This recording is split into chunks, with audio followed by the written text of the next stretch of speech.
Joan Quinn Profiles. As an editor for Andy Warhol's Interview, the Los Angeles Herald-Examiner, LA Style, and Detour magazines, Joan covered the social set, the Hollywood hotshots, the international art scene, the mysteries of food, the excitement of travel, and the fabulous world of fashion.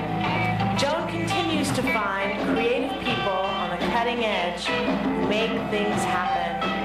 Here's Joan Quinn. Hi, I'm Joan Quinn, and welcome to the Joan Quinn Profiles. Waiting to be profiled are author Gene LePere and musician-songwriter Melineh Kurdian.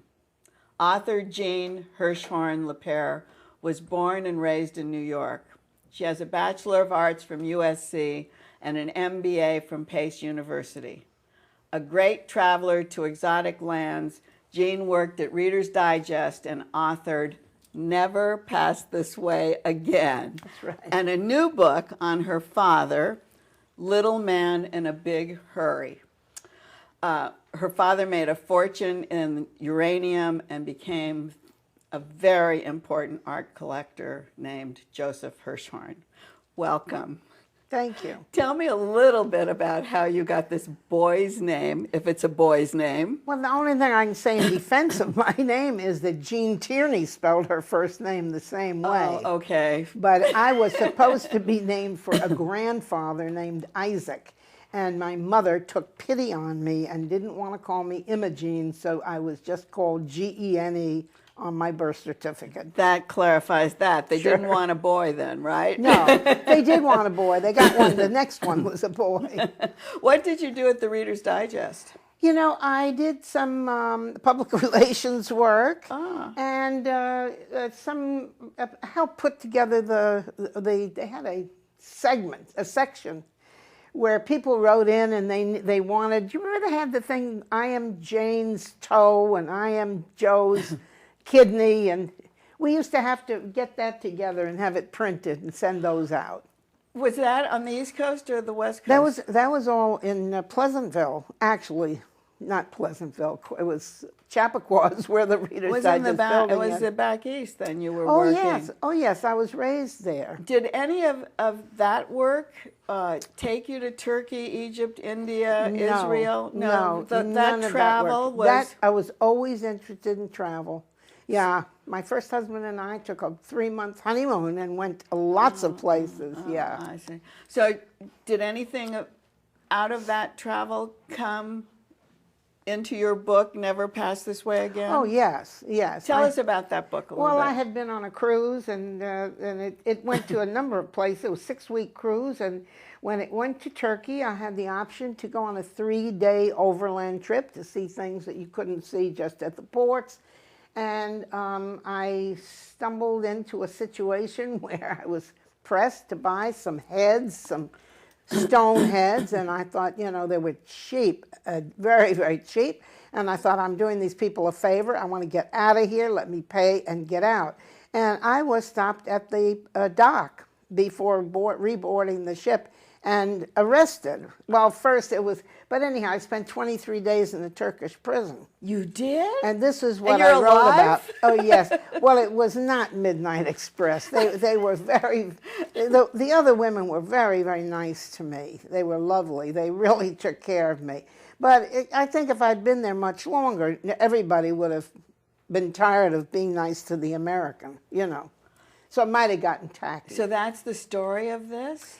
That first book is about that. I've been back to Turkey several times. The woman who was my attorney there, Turkish attorney, she and I became very good friends. I've spent 3 different visits with her, a month each. She's come to the States and spent a month each with me twice. So it all ended fine. Oh my gosh, that's pretty scary. So Yeah. I have to read that book now. But that's one part of your life. Tell me about Little Man in a Big Hurry. That's your father Joe's story. Yes, it is. Not your story. No, it's not my story, although I inevitably am in it, but it's his story. He came here as an immigrant boy. They were extremely poor. His father had died when he was a year old. His mother managed to get here in two boatloads with the 8 of the 10 living children, because the oldest one stayed in Latvia. She was already married. They came from Latvia? They came from Latvia.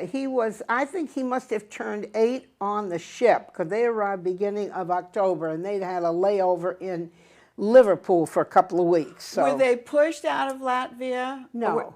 They just came as immigrants. They not came because she couldn't rub $2 dollars together. She couldn't make a living, and she wanted to give her children a better option. There had been some unrest with the Russians. That was part of the Russian Empire at that time. Right. So anyhow, they came here, and 2 of the sisters worked at the Triangle Shirtwaist Factory. Does that ring a bell for you? Triangle Shirtwaist. Well, that's in New York, and they had this terrible fire that changed all the labor laws after, because I think about 150 young women, mostly Italians and Jewish girls, young, were killed in the fire because the laws weren't protecting them. So that was a major happening. And that fits into the story because my grandmother, his mother, decided she wanted to purchase insurance for her children just in case something happened. She did? And so when the man came around once a year, he brought a calendar, and it had very romantic art, like the French salon painters. You're kidding. That's the influence? He always said that's what influenced him, because he hated the color of the walls in their tenement apartment, which I'm sure was very small, and as they all were. And he would cut them out and tack them up on the wall, and it really encouraged him. Well, tell us before we go on how this title came, because that's part of his life at that time. Well, in the acknowledgement part of the book, right in the front, right now, I'm having a little senior moment, but it was used in a book that Eileen Saarinen wrote a book about the collectors, the art collectors, and one chapter was about my father, and she called it Little Man in a Big Hurry, and I gave her credit, and I said the reason I used it is because it was the best short sentence description of my father that I could think of. But short, let's get Little Man. He was at his full height, he never was more than 5 feet 4 inches tall. So it's perfect in many ways. Yes, right? yes. Short title, short person, right, little man. And it fit him. But, yes. but he became a very big man. Yes, he was extremely ambitious. He had incredible energy, and he worked as a broker's broker, in other words, serving stockbrokers rather than the public. He made a lot of money in the market, and when the crash came in '29, he had already gotten out of the market with $4 million. But so he was very smart. So he was very smart. Very How long smart. did it take you to write the book? Because it's very packed. Yes, you might it say is. it's packed. I think. Well, I don't know how to count the early years because I've been a genealogist for the family, and so all the research about the early years had been done. Oh, so that's... But I started to write that. I probably have been writing it for about 6 years or more. Oh, it's a long time. Oh, How yes. many children in the family then? Well, there were 4 by his first wife, my mother. Your mother was the first wife? Oh, yes. They met when they were 9 years old. Entitled. PS 45 in Brooklyn. Then the second wife was Lily Harmon, who was an artist. They adopted 2 children because neither my father nor Lily could have children anymore. So they adopted 2 girls. And then that was about it. His third wife had a daughter, but that never became his daughter. Well, your mother was the first wife. He had made a lot of money. Did you live like the privileged class? Were you in We didn't fancy? think of it that way because well, I'll tell you why. Because we went to regular schools. Oh, you didn't go to private schools? No, we didn't go to private schools. Of course, the schools where we grew up are among the best in the country, great next schools. I don't know, they may still be for all I know. But we had a house in Florida, and we went there in the winter for several months, and we took our school books and we went to private schools to keep on the same track. Later he built a place in the Poconos, and we went there in the winters. But you know, they were separated by 1942, and then they got divorced. So he was involved in Canada. He took his money and made some investments. He went to Canada in 1933. And he did because he was bored half stiff. Because he was so smart. He was doing everything. Well, he couldn't stand that there was no action in the market. Yeah. So he was looking for something that would be stimulating. He loved the game, and that's practically a quote. So he went to Canada, and he got involved in mining, and he made a lot of money in gold mining before this event of the uranium strike ever occurred. I see. So he was already there making his money. Oh, yeah, he was there. He had an office there for at least 20 years, maybe more. Was he buying art at that time? Oh, he was buying art from the beginning when he was still in short pants. Of course, he was like 17. As a youngster, he was buying art? Yes, he started. He bought his first items, which he had buried with him. Anyway, that's a long story, but can we read that in the book? Yes, you can read all that in the book. Most of what I'm telling you can read in the book. But he bought art really fast. Once he trusted his eye and it became more educated, he read books. He went to galleries, he went to museums, and there weren't as many galleries or museums in the early years. No. But once he trusted his eye, he bought very quickly. He would go into a gallery and say, I like that, I like that, I like, put those aside for me. Naomi, is that a sister? Yes. I was in a gallery in La Cienega, like the late 70s, oh, right. Could that be right? Right. And they went, oh, Hirshhorns the are coming. Ankrum Gallery. And they went like this, da, da, and they just pointed at what they wanted. Oh. Like that. I mean, like really quickly. Yeah. And I went, oh my gosh, how could somebody buy that? But once you have the eye, I think so. you can do that. I think so. So then, before we have to leave, let's get to the museum, the Hirshhorn. Well, look, the Brits are the first ones that wanted it, and they had a model of what they were going to have the museum look like, and they had a place right in Regent's Park. That's like New York putting it in Central Park. So they were pursuing Joseph. They were, and the Italians wanted it in Florence. The Canadians wanted it in Toronto. All of his collection, which were Picasso's and Matisse's and all the best painters you could find. So what happened? And sculptors, too. And sculptors, yeah. Well, he ultimately decided that he was an American and he could not have achieved what he did in any country but the United States, and so he was going to leave it to them. And of course, Smithsonian at some point did wake up and realized that they had a ready-made collection to fulfill a mandate that had been given many years before to the Smithsonian. So it's the Hirshhorn Museum, which is a part of the Smithsonian, which is a part of the U.S. government. And it's in Washington, D.C., and it's magnificent. Yes. And so I say thank you to you. Thank you for having me. It was a pleasure. Thank you. And don't go away. We'll be right back with Melineh Kurdian.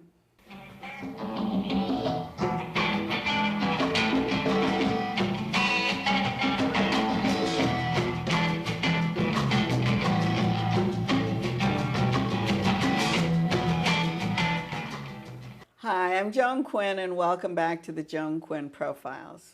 Singer, songwriter, Melineh Kurdian was born and raised in Wichita, Kansas. She attended the University of Kansas, where she majored in French. She has an international bent, even if she's from the Midwest. She speaks 3 languages, loves the Japanese influence, is a big star in Sweden, and has played important clubs in New York and LA, including the Bitter End, CBGB's, Genghis Khan, I always say Genghis Khan, and Hotel Cafe. She'll talk to us about her CDs, this is one of them, and about her singing gigs. But first, tell me what an Armenian family is doing in Wichita. I know, it's funny. Everyone always wants to know that. My dad was born and raised in Kansas. My mother was born in Iran. He was born and raised in Kansas? He was. How did his father get there? Well, his father came over in the late teens, early 20s. He was an art dealer. He had a lot of Armenian manuscripts, very knowledgeable, Your interesting grandfather. man, my grandfather. And so he was in New York, and actually the owner of King's X Restaurants said, Harry, you should really go to Kansas. They'd love your silver and carpets. So my grandfather, my grandfather went to Wichita, Kansas, and there he met Rachel Jones, a nice Welsh Kansas girl. And they got married. They had my daddy and his brother. And there you were. And you there were we go. raised there. So I keep saying it's strange, but is there a church there? Is there an Armenian church? Is there a group of people? No, not really. There are a few Armenians there.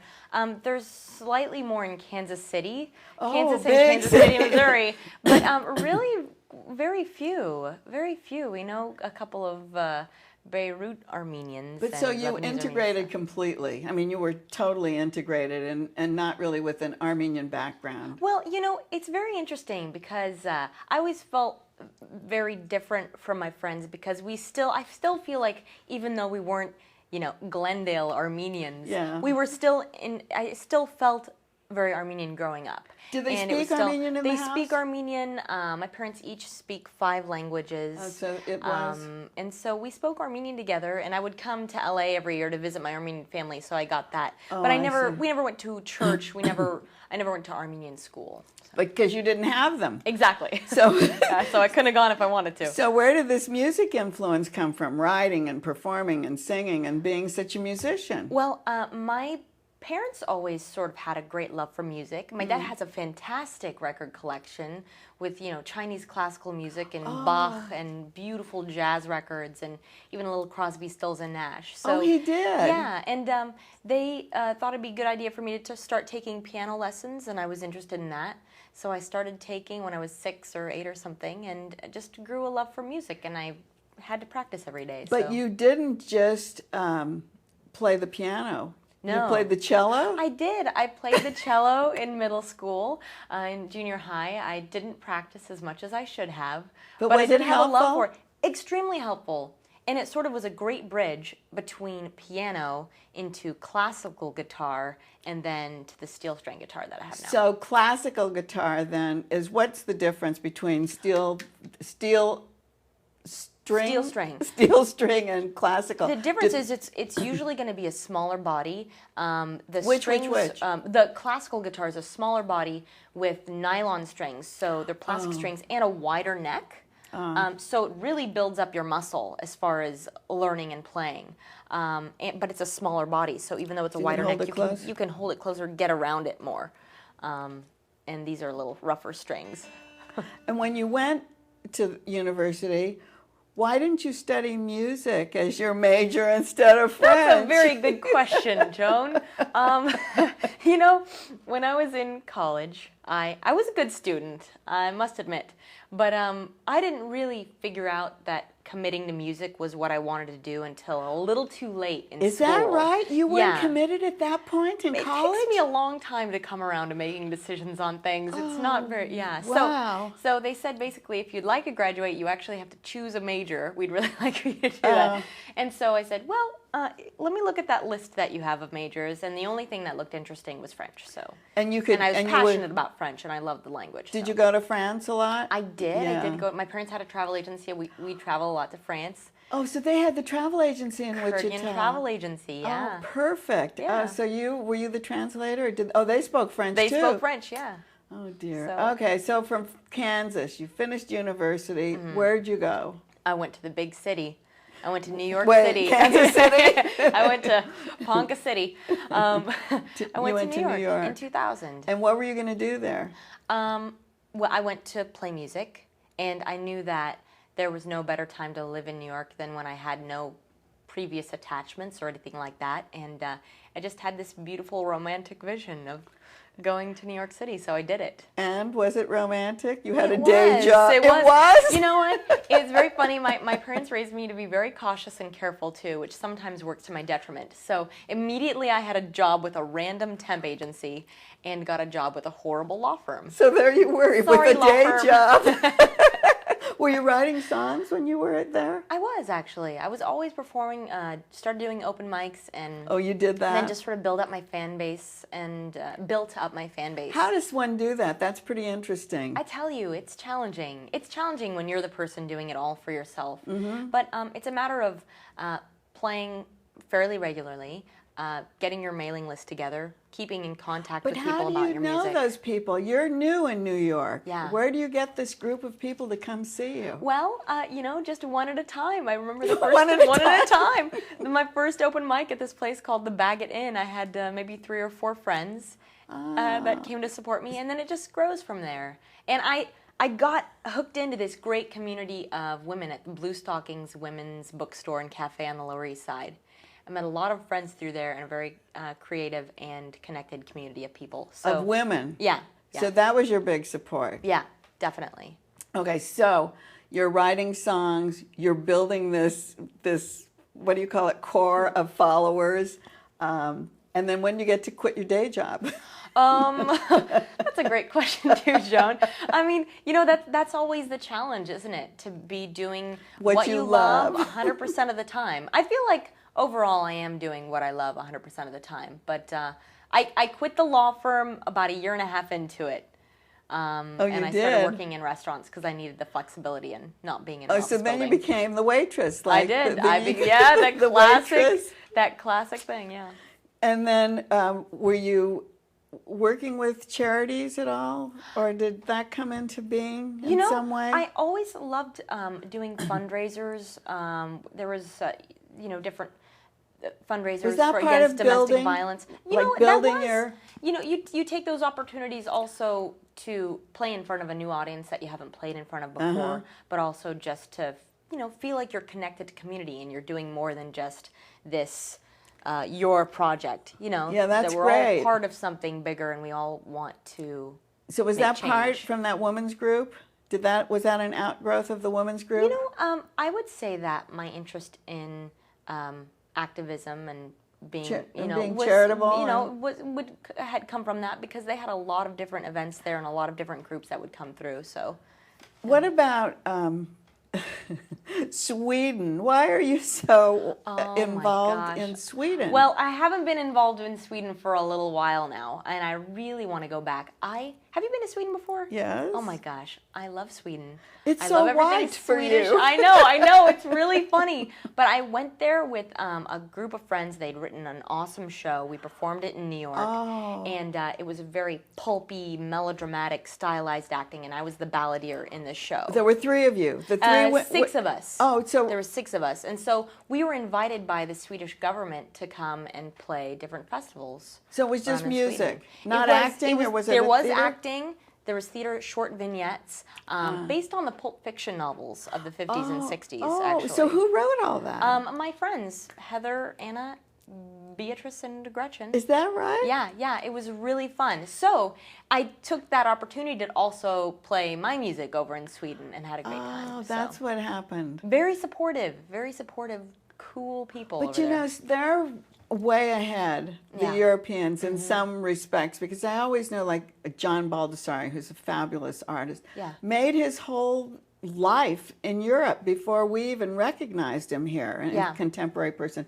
So, did you go to Japan and do the same thing? No, I have never been. Oh, I adore all of the different facets of the culture, the food, obviously, the style, it's completely unique to that country, the things that they do. And I would go nuts. Anybody that wants to take me, please. Did Japan influence your songs? I wouldn't. Did those things? Everything in our lives affect what we do and influence us. I wouldn't say that you would find any specific things within my music that you would be listening for, but I just adore. So how does LA feel as far as inspiration for what you're writing? When I left New York, it was time for me to leave. That's right. And then you came here, right, exactly. But I love New York as a city. Fantastic energy.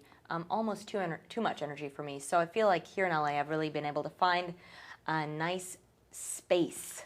Did you write this here? I actually wrote that in New York. That's a very New York. Which one did you write here? That one. This That's one? my first debut album. I'm working on my second album now. Okay. Hopefully to be so released tell us a this little year. bit about this. That I recorded with a guy named Tony Kniff in Midtown in his awesome studio, and those were songs that I'd had for a good while, a few of them, and I was ready to do my first album. So that's, your first album is like your baby, and your first album is really all of your life up until that moment. Right. Coming into that creative piece. Yeah. So. And then does the next one come easier? Oh, wow. Does it come easier? I don't know, because you wait all your life to do this one, so then you've got that. And the next one? The next one, it just comes in its own time. It's taken much longer for it to come than I thought it would, as I feel like a lot of things in life do. Like, I thought I was going to be done with my second album by the end of last year. Oh, so... But it's just taking a little longer. But you've written lyrics about coming out, which is like such a difficult thing for ethnic families. Very much so. So how difficult was that for you to actually write the lyrics?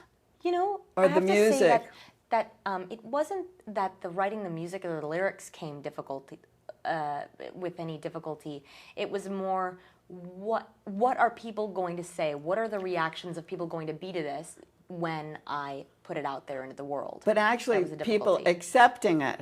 Yeah. Your core group of people, but Oh. you have that support. I do. I have to say that I've been very fortunate.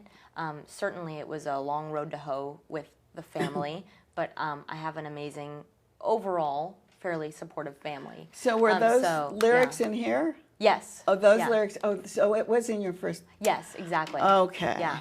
And it's I feel like it's a part of it's being your true self at every moment in your life. And I knew that was really important for me as an artist, and also, as an Armenian, because as an Armenian, it's difficult. I know. I'm as Armenian as they come. I'm Armenian as the next person, and just seeing like the full spectrum of who we are as Armenians. And, I love it.